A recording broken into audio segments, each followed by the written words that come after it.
It's funny when there's a new season, how we just want to start clearing things out.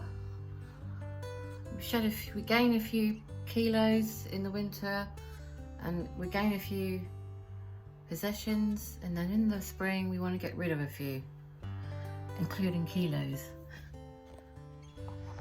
So I've just got these storage boxes up here. Oh, heavy. Not a good idea to do that with a busted shoulder. Got these from an op shop. Do I really need these? Yeah, I guess I do.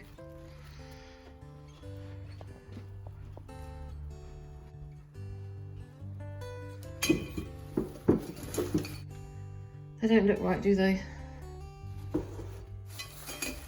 No, they look stupid. Take them out. Making some brownies for my daughters later. Yeah, I had a pizza last night, and as a diabetic, that was really bad. But did I enjoy it? Yes, I fucking did. Although it was a little bit salty with the anchovies. So, no more pizza. It's really hard when you're a food addict, it really is. I mean, I like to think I'm a minimalist. But we still hold on to crap, don't we? We still hold on to rubbish. Why? And look, why am I struggling to get rid of this grotty handbag? I think it's because I've used it a lot. And this, I actually put this on Marketplace free, and no bugger wanted it. It's quite a nice one. Anyone want it? I never use it. I just use those little black handbags. I've only ever used this once or twice. Now it's all out of shape. I don't like clutter. As you can tell by this is my fat area, my fat section.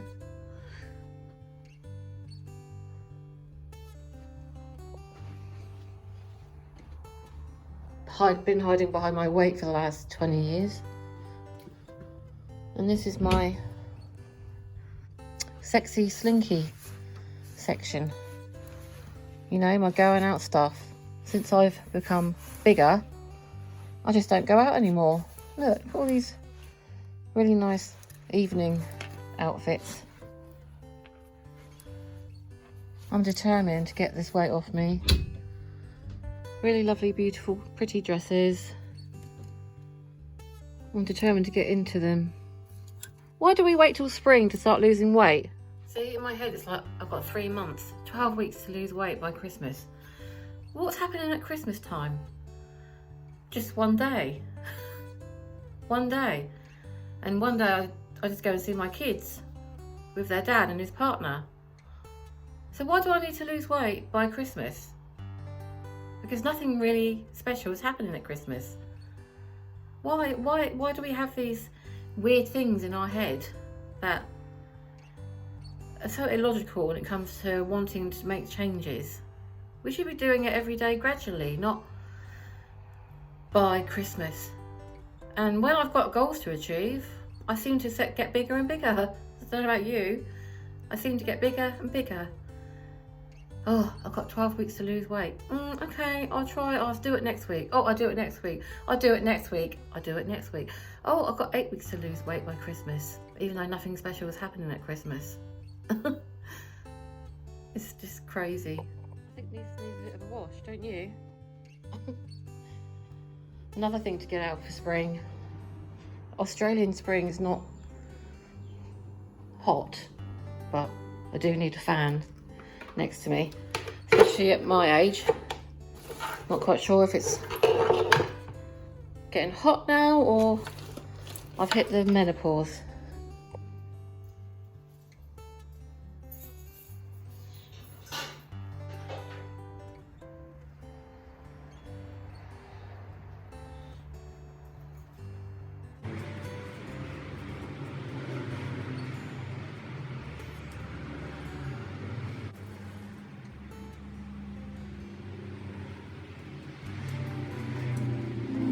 Wondering who I am. I am a 51-year-old woman living in Melbourne, Australia, but I'm British. Yeah. And I'm going to put you down now because I'm just going to tell you a little bit about my story without boring you. I have weight issues. I'm a diabetic. Most of my weight is around my tummy, as you can tell. This is a no holds barred channel, so what you see is what you get with me. I'm not going to hold back on anything. I'll try not to swear. I'll try not to swear as much as I can because some people don't like to hear that. But yeah, I am 51 years old. I live on my own. I'll tell you the reason why I live on my own in a minute. I struggle with my weight. If any of you have those issues as well, then come along and join me on these trials and triumphs of losing weight and living on your own in your 50s. You don't want to be talking to a torso. Anyway, just a quick update of why I live on my own.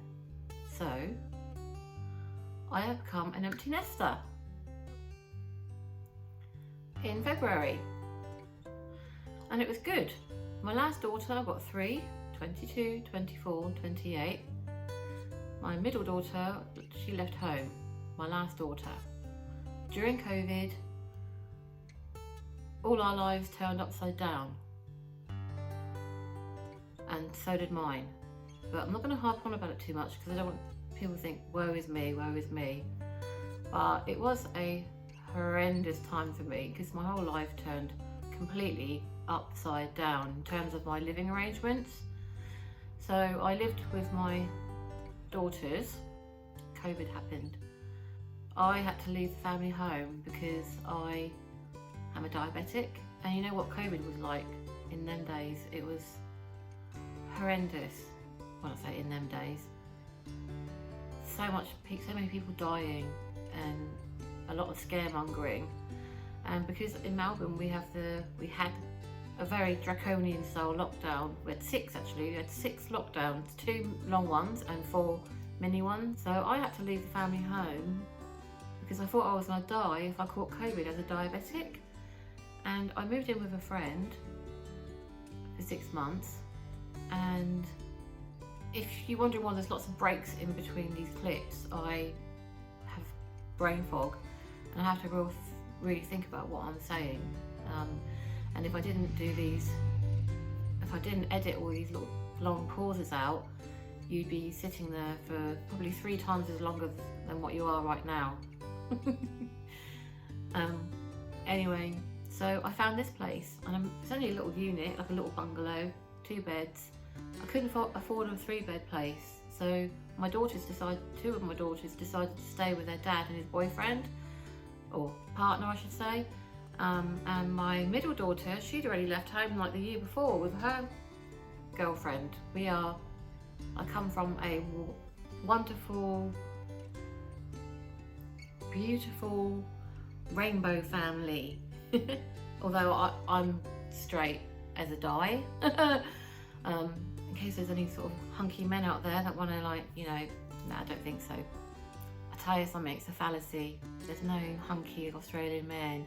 They're disgusting. When you get to the age of 50s, men in Australia, I don't know what it's like anywhere else in the world, they're disgusting. I mean, I know I've gone about my belly, but I'm trying to make some changes about that. But, oh, those big guts. Fags hanging out. There's no class over here. No class whatsoever. Yeah, gone off the beaten track. So I moved in here January 2021. It was really nice. For the first time I had my own place. And then after a week of moving in and getting all my stuff in, God, did it hit me. The depression just came over me like a wave of not actually being with my daughters anymore. The realisation hit me, and God, I couldn't stop crying. Every time I met up with my daughters for lunch, I cried on the way home. The sadness and that. I didn't feel lonely because I'm a very solitary person and I like being on my own. I enjoy my own company. But I felt so sad without my daughters just not living with them anymore. It's a big difference to meeting up with them than actually living with them. But then I started to feel better after about 2 months. I started to feel better about myself. I even got a cat, mainly because I knew my daughter was going to move back in with me because her girlfriend broke up with her. So she moved in with me in the May 2021, and then we had a 4-month lockdown. It was strict as well. So thank God for that. So in one way it was a blessing in disguise, my daughter moving back in with me. She moved in with me for nearly 2 years. But in another way, it was almost like her moving back in. Anyone that's empty nester out there will understand where I'm coming from. Because when you are an empty nester, the normal progression is for them to move out of the home. Not you having to move out of the home first, like I did. Your kids move out of the home first. And mostly, you've normally got a partner or a husband there with you to help you through it. I had no one. I'd never lived on my own ever in my whole life. I met my husband when I was only 21. So I'd never ever lived on my own. Ever. And I was single as well. And that was the hardest thing. Not being without a man, because I've been single for quite a long time, in between a couple of, let's call it non-functional relationships. But you have to figure that out as you go along. In one way, my daughter moving in is like putting a band-aid over the empty nesting syndrome that I was experiencing. If you don't know what a band-aid is, it's a plaster. In England, we call them plasters. In Australia, they're band-aids. But in another way, she left home 6 months ago, and the last 2 months I've been... Oh, that pizza's repeating on me. The last 2 months, I think I was just in denial over the last 6 months, but 2 months ago I started feeling really lonely, I think. Yeah, lonely. I think it hit me that Naomi was not going to come back. She was happy with her housemates, and that this is it. You're just going to be living on your own forever, feeling. And I started to feel that, okay, I might cry, I am going to cry, but I'm not going to edit this out, because people need to understand how it really feels, how hard it is to be an empty nester when you've been so invested in your kids for all their lives, and then they're just not here anymore. And I don't know why I feel so sad about it. Anyway, actually I do feel a lot better now. I'm feeling so much better. Just talking about it makes me cry. God, now my eyes are going to water. It's a good job I didn't get my eyelashes refilled. As you can tell, I have falsies. I look as bold as a coot without false eyelashes, by the way. Any potential dates out there, just to warn you. Yeah, talking about it is quite raw for me still. But when my daughter moved out, it was like the band-aid was ripped off again, or the plaster. So I'm having this real delayed response to becoming an empty nester. So if my daughter hadn't moved back in with me 2 years ago, I wouldn't be feeling like this right now. But I suddenly started to feel, what is my purpose? What am I here for? My kids don't need me anymore. And And that's a good thing, because I've obviously brought them up to be independent young ladies, and they have. You know, they're amazing. They're busy, they're living their lives, and sometimes I just feel like they don't have time for me. They don't need me. I start to think, I need to find a purpose. I know I have a purpose in life, but I felt like I lost it. And it didn't help that I lost a 20-year friendship recently. Actually, I didn't lose it, I left it. Big difference. Yeah, I didn't lose it, I left it for the sake of my mental well-being, because that person was a narcissist. God, she used to make me feel so guilty. She didn't have to even open her mouth without making me feel like I was a shit friend, you know? She had this manipulative way about her of silently making me feel like shit, excuse my language, but she did. I go off the beaten track a lot with my undiagnosed ADHD, but when we were together, we used to have such a laugh. Like, you know, she's very charismatic, and it took me a long time to understand that she was a narcissist, and I had to walk away from there, even though it was hard. So you know, that didn't help that I had this big gap. There was a big hole there. This is around May, June time, not very long ago.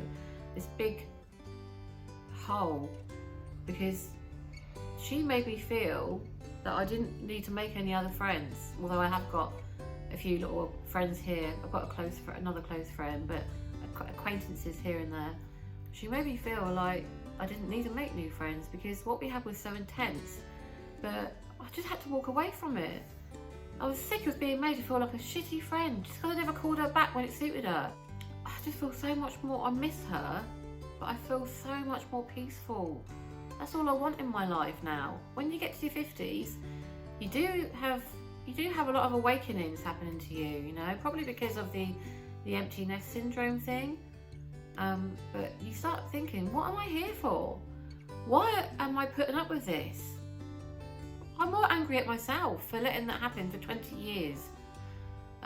So I suddenly thought, over that 2-week depression I felt recently, I've got to start doing things for myself. I've got to find a purpose.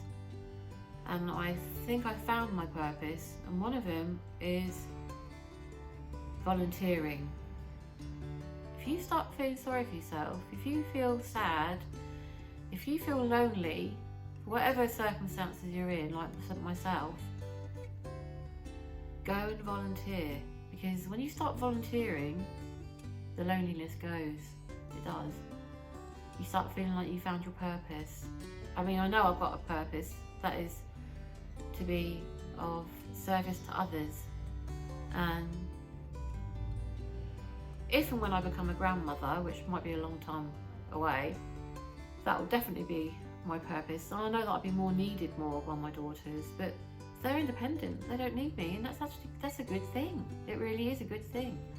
And living on your own, you have to go through that real lonely, shitty phase that I went through to start realising that you can find another purpose.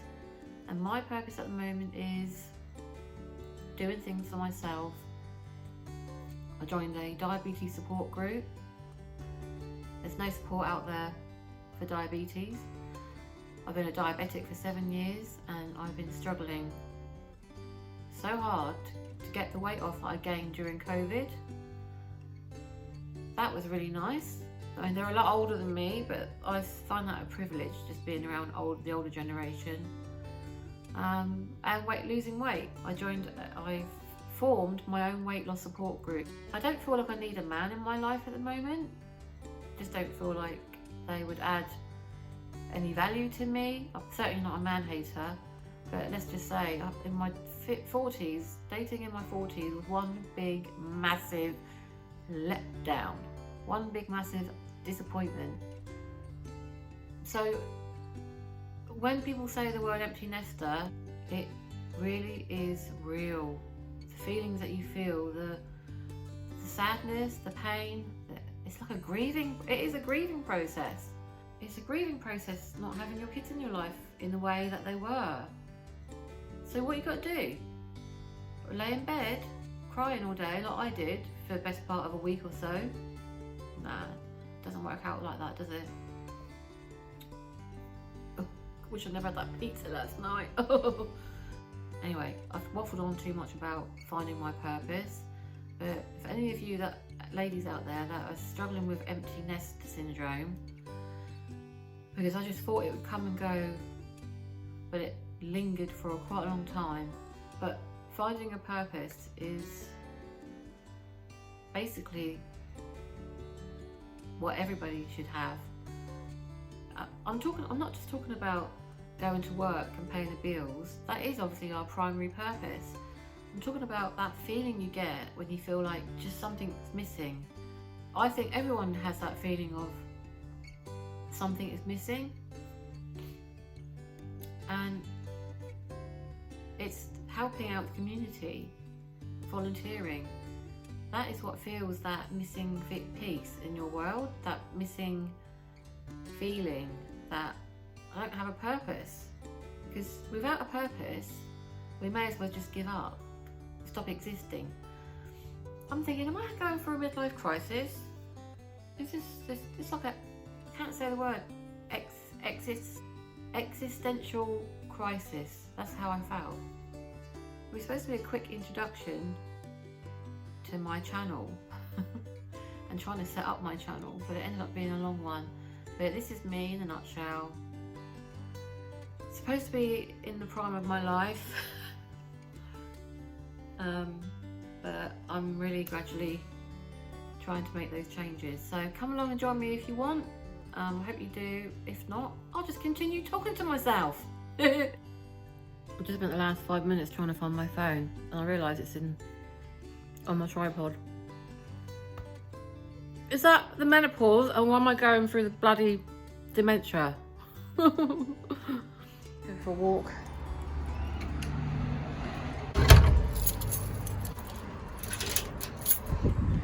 Lovely cute neighbour. See you soon. And on the way in, welcome. The joys of having little kids living next door to you. Part of struggling with brain fog, whether it's because of my diabetes or whether I'm heading towards the frigging menopause or whether I've got early onset dementia, is you walk out and then you forget all of the stuff that you wanted to bring with you. It's like, it's such a nightmare. There's a book out there, a menopause book called Where the Uck Are My Keys. Can't say the proper word, even though I want to. God. Want my double chin side profile? Oh great.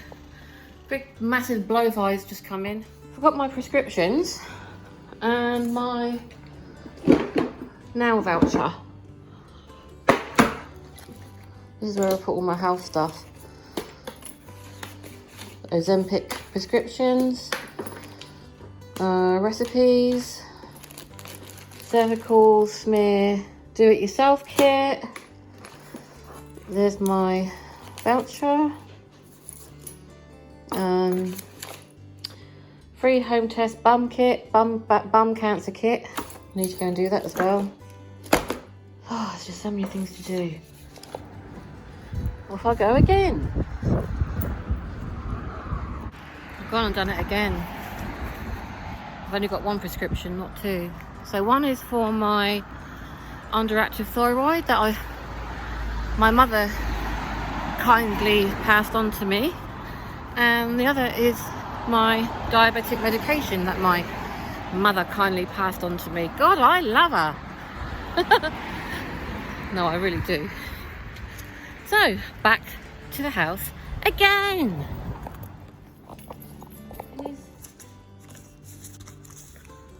So unlucky.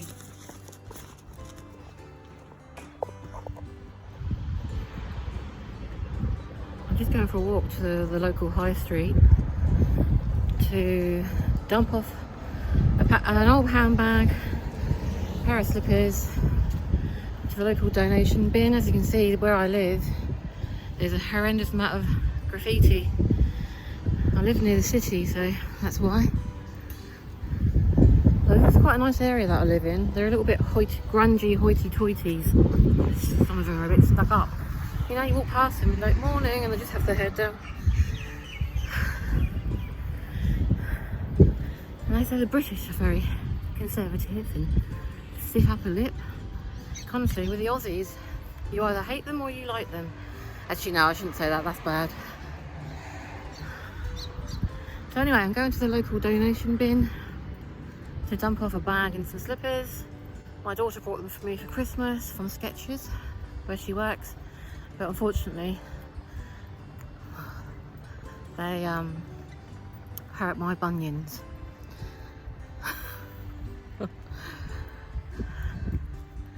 Yeah, anyway, after that I'm going to get my nails done. I love getting my nails done. And I'm going to see if I can get my eyelashes refilled. That's my only extravagance in life. Nails, eyelashes, and new socks every month. That is a bit extravagant, but I don't buy expensive ones. I just hate re-washing socks. Apparently there's a donation bin somewhere around here by the train station. Oh yeah, there it is, I can see it. Here we are.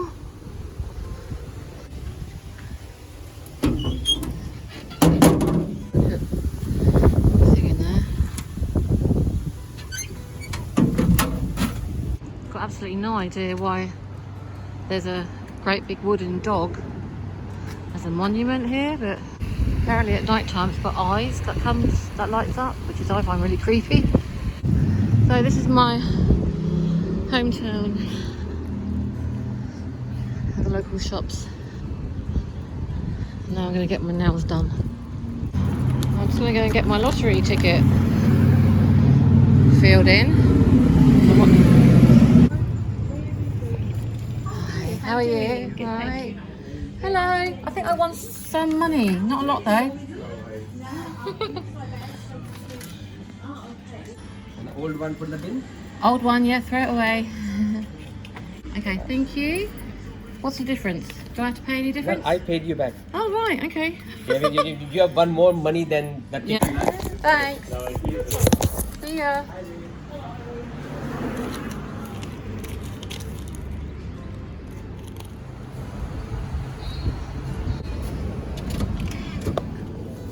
Okay. Do you have time for eyelash refills? Wait An an hour. hour? Yeah, half an hour. Half an hour, yeah. I want my nails refilled as well. Yeah, so I'm happy to wait.